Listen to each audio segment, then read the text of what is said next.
Wendell Price let the retirement statement sit in that envelope for 3 weeks. Tuesday morning, he finally opened it, read the number, set the paper flat on the table. Then he looked out the window at his own house, paid off in 2019, free and clear, and he said something out loud he had never said before. One of these two things sends me money every month. The other one never has. Not once. In 30 years. 66 years old. Did everything right. Counting quarters. 2 piles. Same on paper. Only one pays. What exactly is the other one? Wendell didn't answer. He picked up a pencil and started drawing something on the back of the envelope. Wendell walks the block most afternoons. He grades the houses. He's got a system. Picked it up over 20 years of books and videos, and he can run it on a stranger in about 4 seconds. Old car, cheap watch, a house smaller than they could afford, then a few things you only catch if you're paying attention, the coupons at the register, the silence around money, the fact they don't seem to owe anybody a dime. Number 14 has the least SUV in the boat, looks rich. The man on the corner drives a Corolla with a dent in the rear quarter panel. Actually rich. Then he grades himself. Top of the street. 12-year-old Ford. House paid off. Not $1 owed to anybody anywhere. He gets back to the side door, lines his work, boots up on the right the way he has every day for 31 years, and he feels good. The boots. He's still lining them up 3 months after his last shift. Marlene hasn't mentioned it yet. And the system he believes in isn't nonsense. Sit with that a second. Wendell ran payroll deductions from his early 30s and never once let his spending climb to meet a raise. That's the whole engine. It works. The house was part of the engine too. Every mortgage payment quietly turned a bill into ownership, month after month. No willpower needed. Harvard's Joint Center for Housing Studies puts numbers on it. Among Americans 65 and over, the typical homeowner household holds around $499,000 in net worth. The typical renter, the same age, holds about $10,000 to $100,000. Not close. Read that again. Nearly 50 to 1. So in 2019, when the last payment cleared, Marlene took a picture of him standing on the front step holding the paperwork. They went out, fish fry. Wendell remembers thinking one specific thought that night. Done. From here it gets easier. It got harder. Marlene asked him a question in February. Simple one. How much is left this month? Wendell answered with his net worth. Just reflex. Said the number out loud like it settled something. She wasn't asking that. So he sat down at the table with the statement. For the first time in his life, he did arithmetic on his own money instead of just piling it up. Actual math. $147,000. Times 4%, that's the old rule of thumb for what you can safely pool each year. 5,880. Divide by 12. $490 a month. That's it. Not much, but real. It shows up. Then he tried the same math on the house. Didn't work. There was nothing to divide. He sat there with the pencil over the paper waiting for a number to put underneath, and none came. The house doesn't produce a monthly anything. It never did. It just sits there being worth more than the statement. So Wendell went looking for the missing number. 3 calls, 4 days. Call 1 was a realtor. Wendell asked what the place would bring. The realtor gave him a figure. Sounded fine. Then Wendell asked the second question, the one people forget. And where do I live after that? He wrote it down. He also found something the realtor didn't bring up, because a realtor gets paid when a house changes hands, not when it doesn't. Research out of the Center for Retirement Research at Boston College, published this past January, tracked 10 million repeat home sales. An 80-year-old seller nets about 5% less than a 45-year-old on a comparable house held the usual 11 years. On a $400,000 house, that's $20,000 gone before the moving truck shows up. Call 2, the bank. Could he borrow against it? Yes, with conditions and fees and a sentence about his age. He had to ask them to repeat twice before it landed. The Federal Reserve Bank of Philadelphia has studied this. Older applicants get turned down for refinancing. More often, the collateral gets judged insufficient. When they are approved, the rate tends to run higher. Both directions hurt.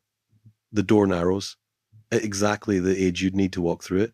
Call 3 was one of the outfits that advertises during the noon news.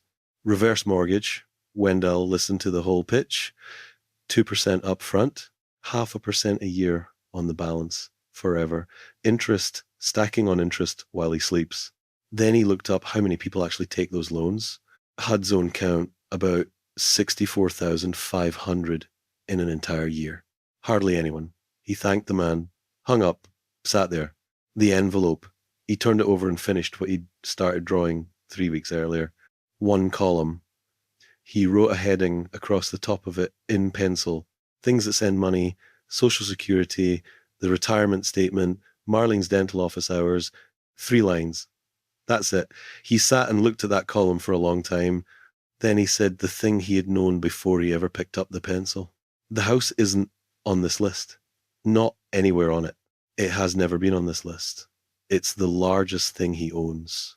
It took 30 years of his working life to finish, and it doesn't appear anywhere on the only list that pays for groceries. Not there. Nobody had ever shown him that column.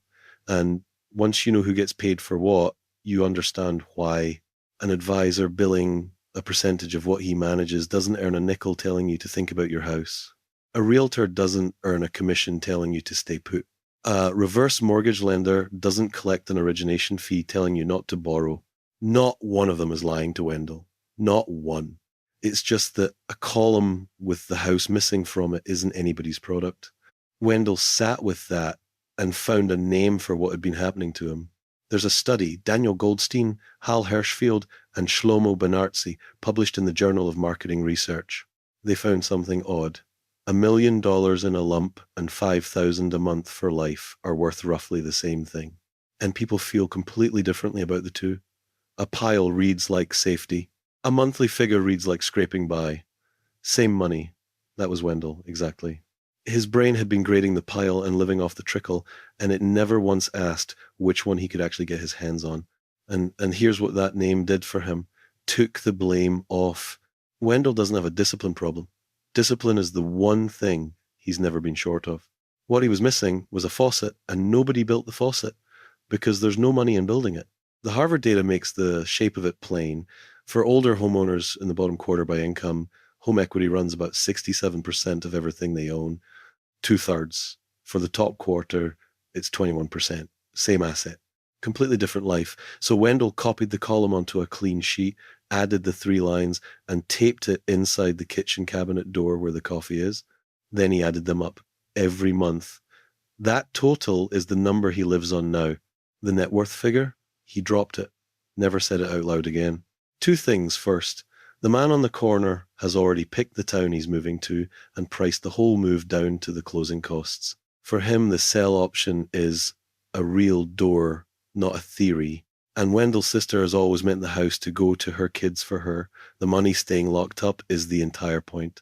That isn't a trap. Nobody should feel sorry for either of them. Same walk. Wendell still walks the block. He still grades the houses. He just knows what the grades measure now. Old car, cheap watch, coupons, silence, no debt. Every one of those measures what a person spends. Not one of them measures what a person can spend. 2 different questions.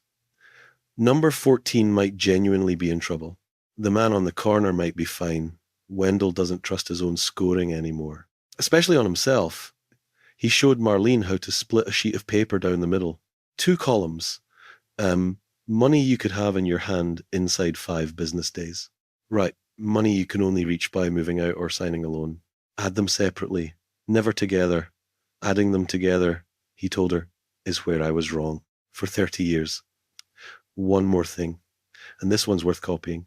He wrote 3 lines about the house, this time as a plan instead of a feeling. Which door, what triggers it, what it costs to open. He got the door, he got the trigger. He sat in the 3rd line a good while. He wrote it anyway, and then he said the sentence that ends this whole thing, until you can write all 3, it's a roof, not a plan. He also added up what the paid-off house still costs him every year. Property taxes, insurance, the furnace on its last winter, the gutters, and the tree out back that has to come down this year. According to the National Council on Aging, housing runs about 1/4 of total spending for Americans 65 and up. None of that vanished in 2019. He just stopped noticing it. because the mortgage line disappeared and nothing else did. Still there, different markets. In some, none of this bites the way it bit Wendell. Where houses move in 3 weeks and buyers line up, the exit is genuinely easier than what he ran into in Erie. That's real, and it's worth knowing which kind of market you're standing in. Here's what Wendell did not do. Sell the house. One change. He changed exactly one thing what he looks at when he wants to know where he stands. It used to be a figure on a statement. Now it's a column taped inside a cabinet door. Same house, same money. He sleeps better. Do this tonight.